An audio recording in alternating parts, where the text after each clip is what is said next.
नमस्कार, मेरा नाम डॉक्टर ब्रिजेश दुबे है। मैं एक एडवांस लैप्रोस्कोपिक और रोबोटिक सर्जन हूँ।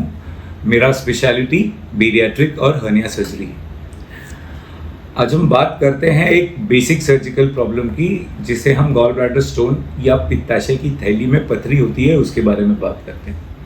पित्ताशय की थैली में जो पथरी होती है ये बहुत ही कॉमन डिजीज़ है। ये पूरी दुनिया में होने वाली ऑलमोस्ट कॉमनेस्ट सर्जरी है ये गॉल ब्लैडर सर्जरी। अब ये गॉल ब्लैडर स्टोन होता क्यों है? इसके बहुत सारे कारण हैं, कोई एक स्पेसिफिक रीज़न नहीं होता है। डाइट एक बहुत ही इम्पॉर्टेंट फैक्टर प्ले करता है। आप किस तरह का डाइट लेते हैं, किस तरह की खाने की, उस खाने को पकाने की पद्धति है।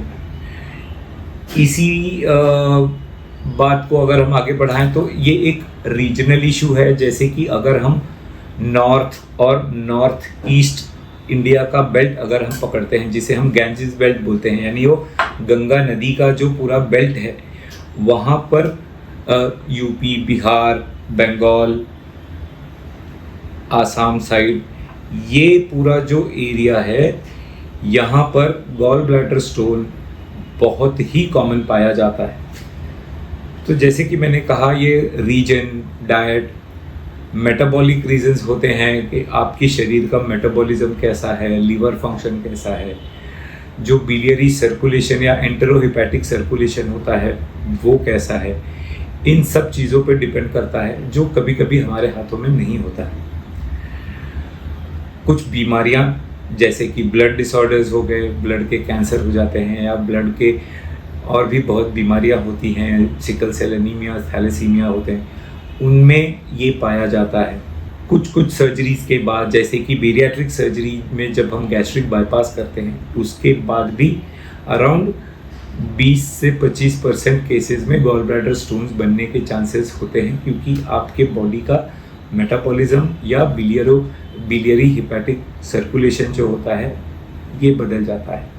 तो ये सारे रीजंस होते हैं जिसकी वजह से गॉल ब्लैडर स्टोन बन सकता है। जहाँ तक इसके इलाज का सवाल है, सर्जरी मेन स्टे है इसके इलाज का। लैप्रोस्कोपिक सर्जरी या दूरबीन द्वारा जो सर्जरी होती है ये गोल्ड स्टैंडर्ड है। पूरे दुनिया में यही एक सर्जरी है जो कि एक्सेप्टेबल है। बट हाँ, बहुत सारे रीजंस की वजह से अगर हमें ओपन सर्जरी करनी पड़ जाती है तो वो भी करते हैं of course, but first choice हमेशा लैप्रोस्कोपिक कोलेसिस्टेक्टमी या दूरबीन से द्वारा जो पित्त की थैली को निकाला जाता है वो एक गोल्ड स्टैंडर्ड है।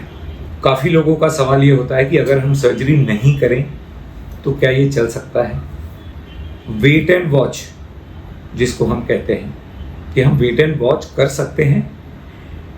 मेडिकेशन से बहुत ही रेयरली ऐसा देखा गया है कि ये ठीक हो सकता है। बहुत ही छोटे स्टोन्स हैं या स्लज है, जिसको हम स्टोन पाउडरी फॉर्म में या कीचड़ के रूप में जो होते हैं, मेडिसिन से, कुछ मेडिसिन से वो कंट्रोल हो सकता है, बट ठीक तो नहीं होता। वेट एंड वॉच ऐसे पेशेंट्स में किया जाता है जिनको सिम्टम्स नहीं है।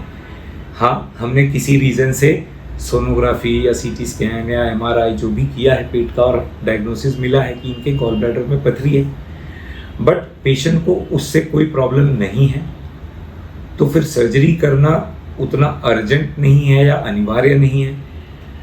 हम वेट एंड वॉच कर सकते हैं। जब कभी उनको सिम्टम्स डेवलप हो, जब कभी उन्हें तकलीफ होने लगे, तो ऑफ कोर्स सर्जरी उनके लिए प्लान किया जा सकता है। जब तक प्रॉब्लम नहीं दे रहा है, we can always wait and watch. But ये है कि आप हमेशा अपने डॉक्टर के या सर्जन के गाइडेंस में रहिए।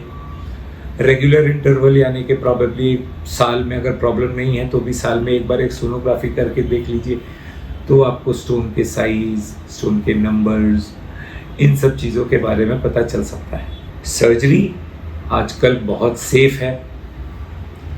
सारे जो सर्जिकल इंस्ट्रूमेंट्स में, सर्जिकल टेक्निक्स में एडवांसमेंट्स हुए हैं, एनेस्थीसिया में एडवांसमेंट्स हुए हैं, उसकी वजह से रिस्क बहुत ही मिनिमल है। सर्जरी करना अगर आपको तकलीफ है गॉल ब्लैडर के रिलेटेड, तो सर्जरी ही उसका बेस्ट अप्रोच है जिससे हम उसको ट्रीट कर सकते हैं। नेक्स्ट वीडियो में हम बात कर सकते हैं कि उससे क्या तकलीफ हो सकती है, सर्जरी से रिलेटेड अगर कुछ कॉम्प्लिकेशंस है तो क्या है, या उसके बाद हमें क्या क्या ध्यान रखना चाहिए, वो बात करते हैं। Thank you.